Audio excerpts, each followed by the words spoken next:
Right, what have I got here? It is the Skilhunt. Now that's an interesting name. It sounds like a perk you would get on Far Cry or something like that, but Skilhunt is the name. Worldwide guarantee, nice to say. See, I wonder if that's a bit like the O-Lights. I don't own anything by Skillight, but we're going to have a look today. It says 1200 lumens, but a careful look at the literature will reveal it's between 900 and 1000. So take that with a pinch of salt. I'll tell you what the real lumen is, okay? So intelligent temperature control, yeah, fair enough. Programmable brightness, as in through buttons. Magnetic tail cap, and this one is in neutral white. You can also get this in a cool white. The tints just refer to the color profile of the beam. So a neutral white is closer towards sunlight, whereas a cool white is a whiter light. It depends what you're doing. I prefer neutral. That's a personal preference, so there's nothing wrong with anyone telling you otherwise. It's a personal thing. And this one has a TIR lens, so that just stands for total internal reflection. I'll go through that and it will link into what a more floody beam is. So it's the Skilhunt H03 LED headlamp. Now, it's a headlamp because it's a 90 degrees fitting flashlight, but I'll show you how that all works. If I can work out how to get into it, and there's some guides. So how to use a torch, well, you know, just in case you forget how to use one. And it's a Chinese one, so it's from Shenzhen by the looks of it. And you can use an 18650, which I have here. There's an 18650 fresh off the charger. I'm going to use the Samsung 30Q. I think it's about 3000 milliamp hours just for testing purposes. And you can also use two of the CR123A batteries, which are about half this, but you just put two in at once and you get a similar output anyway. So before we go through this, I'll explain what it actually is. This is a headlamp, so its intended purpose, you can use it otherwise because it does come with a clip, but its intended purpose is to be stuck on your head when you go camping or walking or whatever, and it gives you hands-free functionality and light. So there's the whole purpose. So how the hell do you get this open? Right, open. Okay, and like I say, I've never heard of Skilhunt, but I was made aware of them. And oh, what's this falling out? That must be the clip, so I'll put that to one side. Right, put that box away. Let's see what you get here. So let's tip all this out. Get rid of that. So first things first, what's this? Right, this must be the manual. I did have a laugh at the hike light where you got literally 2 tiny pages and that was it, whereas this seems to be, you know, 1,000,000 pages long. So there's Chinese, and I presume this side must be in English. Yes, it is. So let me just use my X-Men vision to memorize this. There's the modes. Lockout. Oh, nice to see. I like a good lockout, as you know.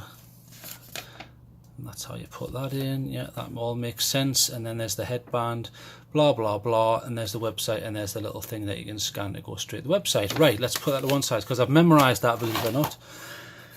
Right, now what on earth is this? Right, now there's 2 free O-rings. Ignore the central grey bit. 2 free O-rings. The reason they give you spare O-rings, well, a decent company anyway, is because the O-ring goes between 2 machined parts. Now, what happens is if it's not sitting right and you try and tighten it, you'll shear it and you'll break it. So you sometimes need spares. So that's nice to see, and there's 2 there. So well done. This grey thing is technically it's a null spacer, and its purpose is it goes in the tail cap if you want to take the magnet out. Now, this has a magnetic tail cap, and you're probably thinking, what is the point of having the magnet that you can take out? You either use the feature or you don't. True, but magnets are quite heavy, so they're giving you the option of being able to take that out. So I'll show you. So ignore this spring, but behind it, the circular thing, there's the magnet, which makes it magnetic, obviously. I'll just check that on some metal. There's a battery. Yeah, it is. It's magnetic.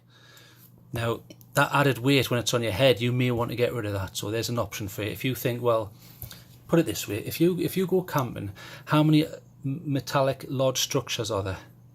Especially if you're in a hammock, not many. So you probably don't need that. So you're better off getting rid of the weight. But that's a personal choice thing. So let's put that to one side. So I've explained that. Let's get that out of the way. And there's your clip. So like I say, this is a head torch, but you can also attach this clip. So, Christ, it's gone. Right, that went flying across the river Tyne there, but right, it's back. So it's reversible, so you can put it that way. It's not deep carry, so you're going to get some protrusion when you have it in a pocket, or you can put it this way, and you can clip it onto. You can quite successfully use to clip that onto bags and all sorts of things. If you've ever noticed, when I'm out and about, I wear a Thorfire in a configuration on my shoulder, so I just need to press it and I can see what I'm doing. That saves me a lot of time, and this can be used the same. You can clip that into a pocket or your pants and the beam's firing forward. So excellent, nice to see that. Nice to see they've bothered to include a clip, because a lot of manufacturers don't. I know I was complaining to someone recently about the MSRD4.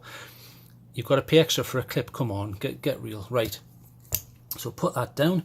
Now what's this? This looks to me like the headband.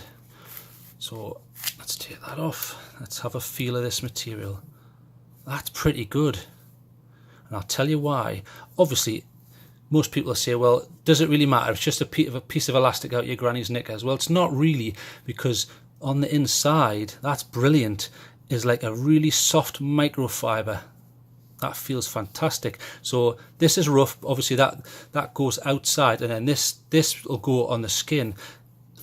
Excellent. I'm glad to see they've done that, because when you're out in the field, you know, if you're putting in a full day and you're using light, or full night I should say, and you're using lights, especially when they've got rough bits here and here, you can get cuts and all sorts, and it annoys your skin. And when you're out in the field, you do not want cuts. It holds you back.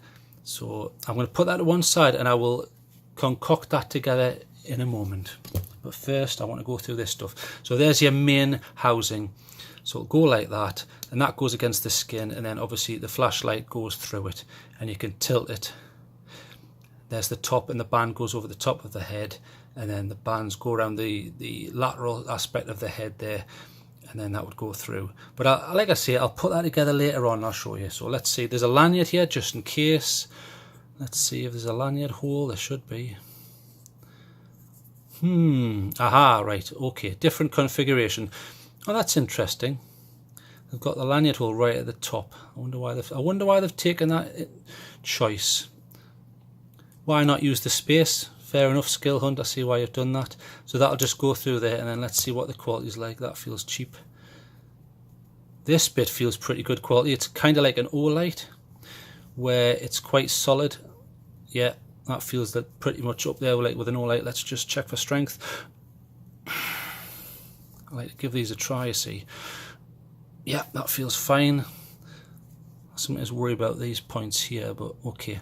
The lanyard's not meant to, you're not meant to swing it around your head like Thor's hammer, so that should be okay. So put that to one side, and we're going to go through this. So let me explain. In fact, I'll stick a battery in, and whilst I explain it. So it's the Skilhunt H03, and it's a headlamp. So let's see what we've got in here. There's a little battery in there. Now I like to feel the springs. Yeah, that's a heavy duty spring. I like to see that. It looks plated to me. Excellent. And what about the tail cap? Brilliant. It's been greased. That's a decent spring, and it's removable. So you click that out, and then you can take the battery out, and then you need to put it back. It's pretty thin, but I know why they've done that. Same with this. This feels thin. This feels like an O-light. O-lights feel exceptionally thin compared to the competitors. So for example, here's an S2. That feels much lighter than a Convoy S2, and it's not just the size. They make them really, really thin. They're going on a high tolerance there. Sorry, I should say a low tolerance there. They're really cutting it fine, but they're able to do that with good machinery and good parts, and it means it's lighter. That's substantially heavier, and you need lightness on something like a headlight, because you've got it stuck on your head all day, and especially once you get the battery in, it's a nuisance. So let's put that in, and you put it in that way. Let's see what you get here. There's your O-ring there, which is your rubber seal, and again that's been greased. Nice to see. Well done, Skilhunt. That's a bit noisy when it goes on. That generally implies poor workmanship, but once it's on, it's not bad. It is smooth. Yes, it's making a noise, but it is smooth. So that goes on there. Right, I want to discuss this heatsink and the lens, because that's quite a unique looking lens. Compare that to something like the Convoy, which is a more conventional lens, or the S2.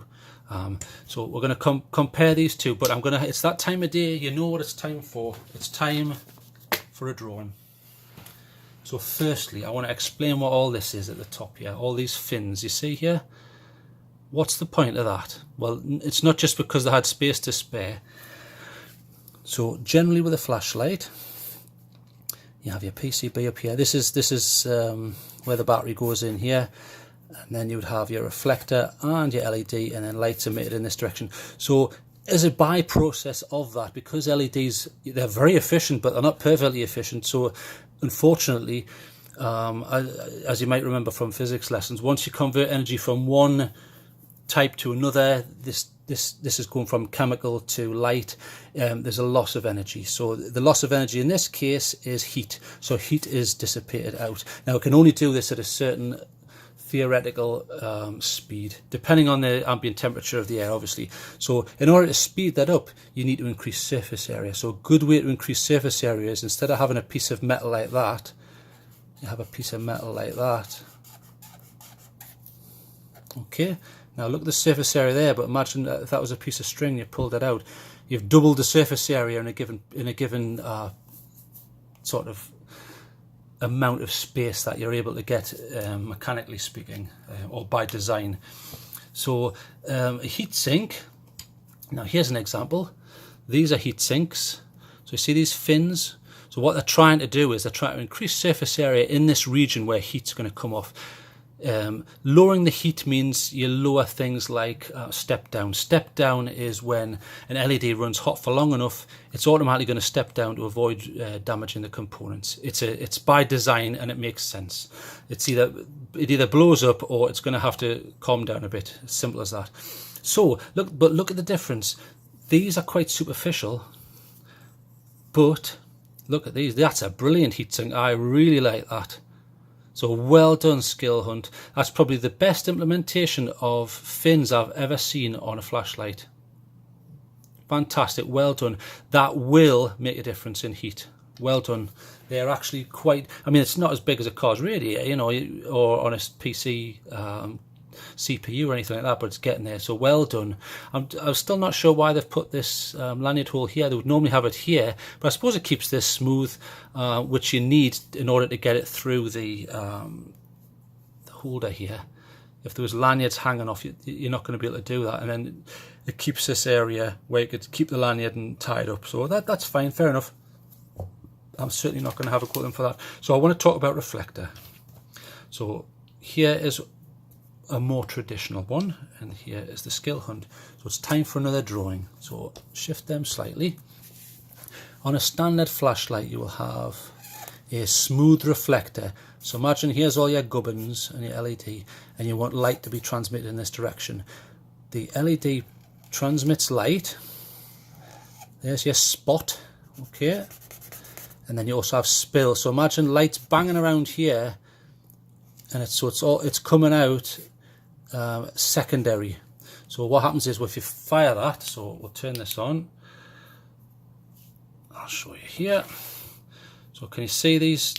Hang on, I'll turn this down a bit so you're not getting blinded. There you go, that's more sensible. So if you can see, right, so sorry, that flashed, but that's because it's a mode change thing. So you can see here, this is your spot, this region, this is the direct light coming out, and then from here to here is spill. This is secondary bounced light.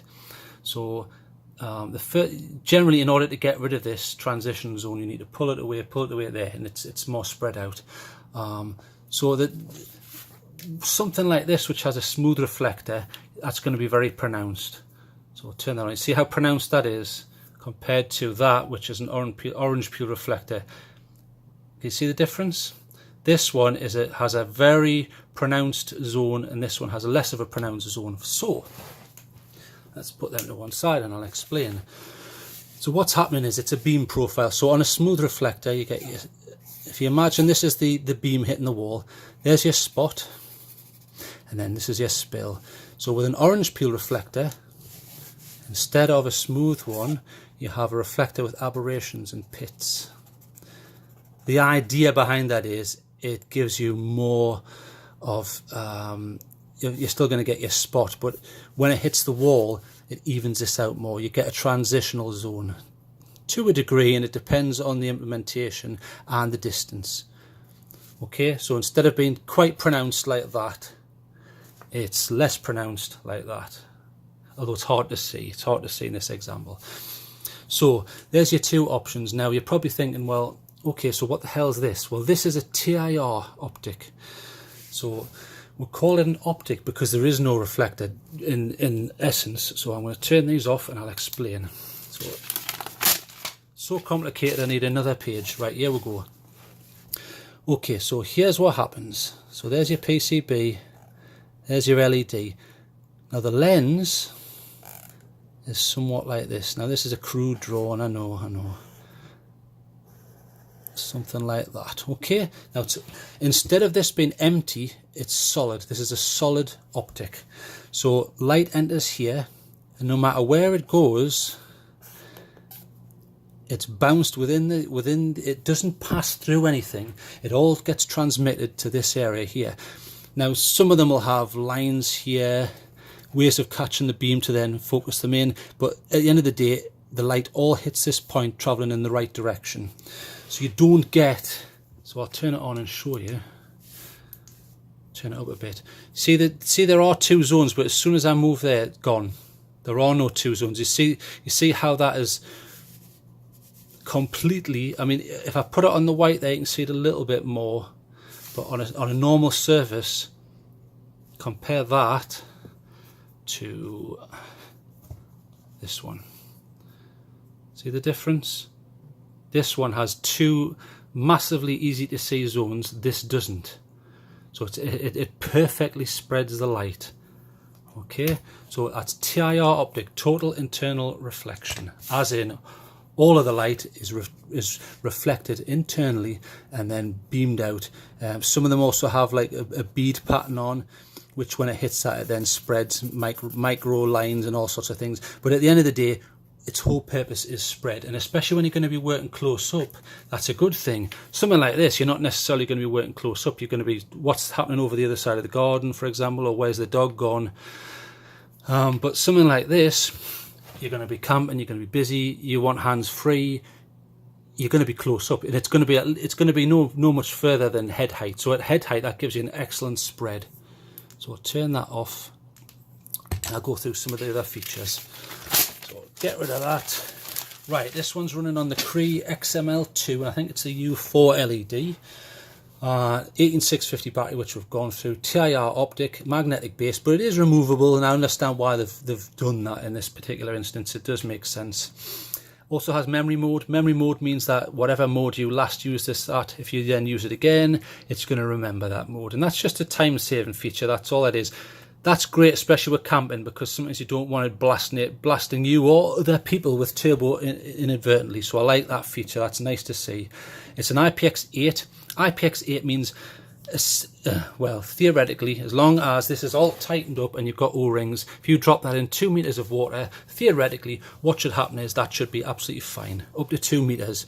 Any more and water ingress can then start affecting it. But obviously you need to check for fouling and any little issues, but everything feels tight and it looks in good nick. As long as it is, you should be okay. So I like IPX8. It just means if it's pouring down rain, you don't have to worry. Okay, so if you're prepping for stuff, that's another worry you don't need to put into the equation. So nice to see that. This actually also has a low battery mode. So if the battery's going real low and the voltage output's low, this will flash, and it flashes faster the lower it gets. There's two settings for that. So that's nice to see, instead of having to have a battery check and things like that. That's nice to see. It is going to warn you. I did notice it only has, I think it's like something like a 1 meter drop rating, which I wasn't very happy about. Most stuff, especially the Olites, 1.5 meters. If you drop it on concrete, should be fine. This is only 1 meter. Now I find that a bit bizarre. Generally in Olite, you're going to be holding that waist height or shoulder height. So for something that's going to be higher up, i.e. my head, why is the drop rating so low? So I'm not happy about that, but we'll see. We'll see. It feels solid enough. You know, there's no jiggling. Well, there's a little bit there, but I'm going to discuss that in a moment. Let's go through the modes though, because I don't want to concentrate on drop ratings and things like that. So In order to go through the modes, you need to turn it on. So to turn it on, press the button. And to turn it off, hold for half a second. I like that. And a lot of them, you can just click on, off, on, off. With this being on your head, and it's probably going to be mission critical if it is on your head, you don't want this accidentally getting knocked. Oops, oh no, I've turned it off and now I can't see anything. I like that. So you've got to hold it down and purposefully want to change modes to go off. So I like that. Good feature. So we'll go through the different modes. So turn it on. Right, your main modes, you've got low, which is 3 lumens. That's great. And especially at head height, that's going to be absolutely fantastic. You can get a sub lumen of 0.5, but I'm going to go through them because they're called secret sub modes, which I'm going to go into. But I want to try and keep them separate to keep this a sensible review. So there's your moonlight mode, I'll call it. And the whole point of that is it doesn't destroy your night vision. Also, it doesn't destroy other people's night vision, because there's nothing more annoying when you're at camp and someone comes up and says, oh, hi, TrailTrek, how's it going? And they've got this, well, they've got a headlamp on high. It goes right in your face. It's fine for them, but you can't see anything for the next 10 minutes. So a low mode saves that sort of embarrassment for yourself and others. So keep it low and it keeps your night vision and you don't get those silly blobs in your eyes. Okay, so that's great. We've got no problems with that. So there's 3 lumens. You get 450 hours runtime out of that. Press it again, you go to the next mode. So that's medium. Nice, and I like the spread. Love the tint here. Nice neutral. So medium, 70 lumens. You get 25 hours out of that. Next one up is high. That's brilliant. It's a lovely spread, that. Excellent. So I'm liking that. So that's high. You get 365 lumens. You get about 5 hours out of that, which is pretty good. Pretty good. But bear in mind, they are basing those run times on a 3,500 milliamp battery. So just be aware of that. So if you are using something like a cheapy 25, a Samsung 25, or some of the cheaper ones where they're only like 2,000 milliamp hours or something, you're not going to get that level. So just be aware of that. And then you've got turbo.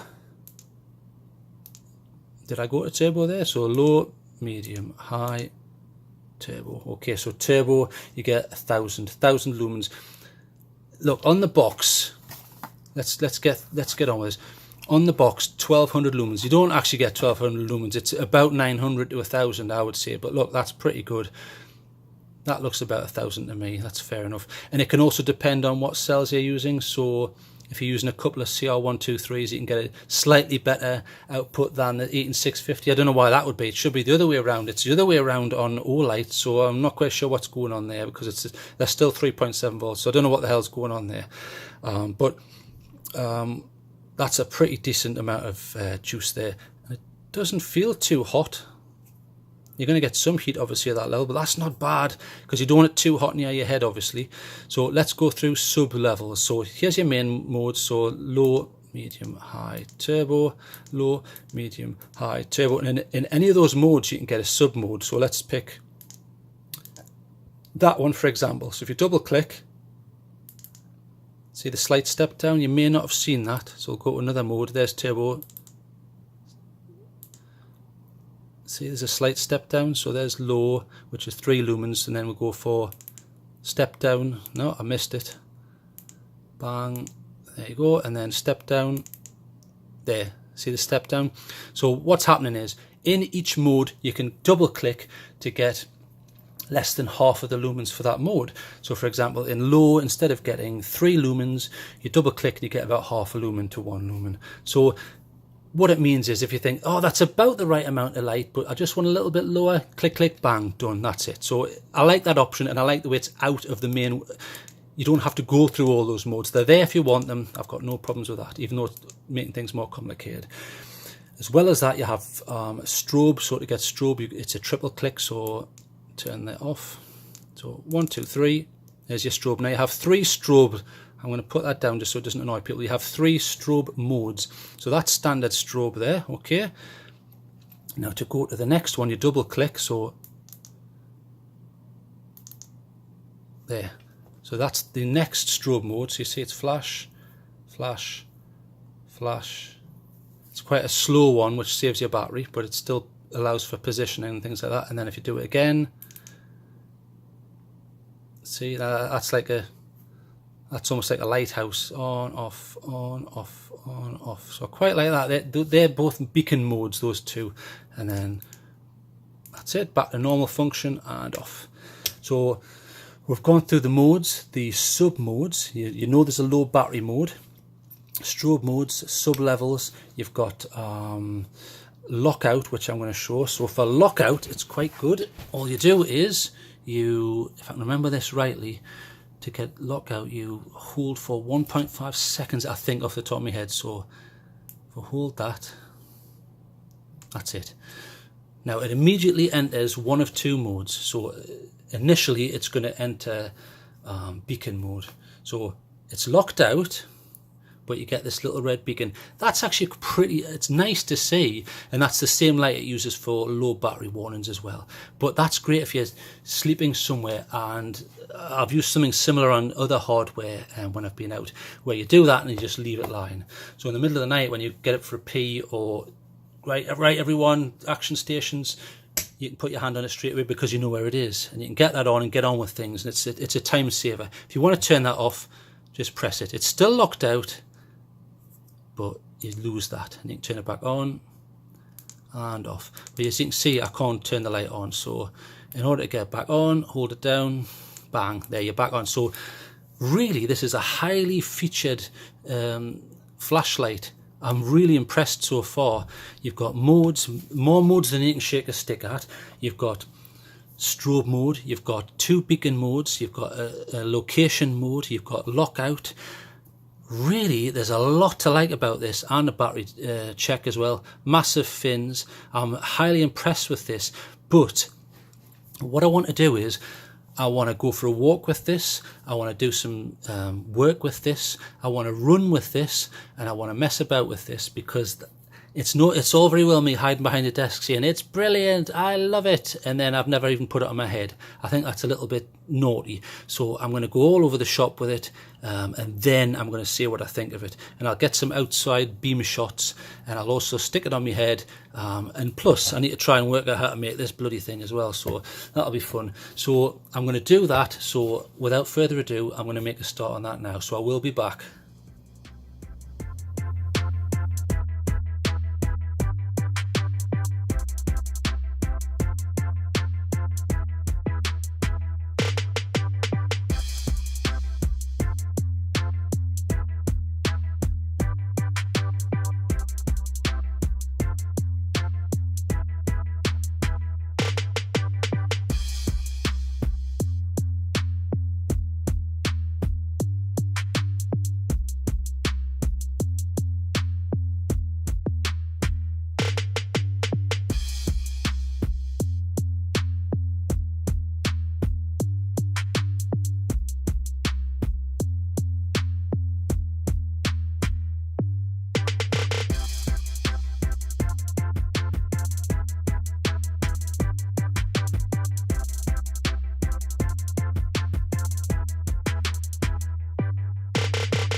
Right, I'm back. So I've been out, I've been for a run, I've been for 2 different walks, I've gone up and down stairs in the dark, I've been to the beach, I've gone up and down stairs on various settings, and I've walked through grassland, and I'll say I'm highly impressed. The TIR lens works perfectly, gives you an excellent spread. If you're on semi-even ground, even the low setting is just enough to get you from point A to point B. If it's more rocky, you're probably going to have to go to medium setting, so you're going to get less of a run time. But, you know, I'm very impressed. I even talked to someone who was walking a dog out there, and when I put it on the low setting, it didn't dazzle them, and it was absolutely fine. The highest setting's excellent. You can see everything. I spotted rabbits and bats and all sorts of stuff, so highly impressed. It doesn't move. Even when I ran, as long as this is tight, you're absolutely fine. And you have this top bit on, it didn't jiggle too much. The only problem is, listen, you hear that? So what's happening is, the 18650 is rattling about because there's enough space, hear that, for it to move. So probably the way around that would be to go and get a bit of cardboard off something that you've bought and then just shove that down. That's what I'm going to do. So if I shove that down there,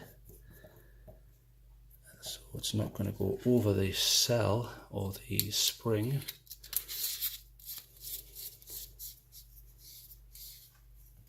There you go. I'll pick that up just to prove it. Completely fixed. So there you go, fixed. So that was the only problem that I had. The only other problem I have is, why does it say 1200 lumens when it's about 1000? And you have to have the right sort of battery, otherwise it's not. It's 900, and then all. That's a bit annoying. So because of the rattle and the daft lumen rating, I'm going to give this an 8. It would have got an 8.5, but that's not much of a markdown for something that's easily fixed, and it's not too heavy. It didn't jiggle. It worked when I ran. It worked when I walked. It swivels easy when you need it. Perfect. Just brilliant. And because of the design, I found that it didn't intrude on my visual area. So in other words, when that's facing down and you're walking, it's not irritating the top of your eyes. So highly impressed. Great run times. Every feature you could want under the sun. I'm really impressed. So 8 out of 10. I would highly recommend getting this, especially for the price. So that's me done.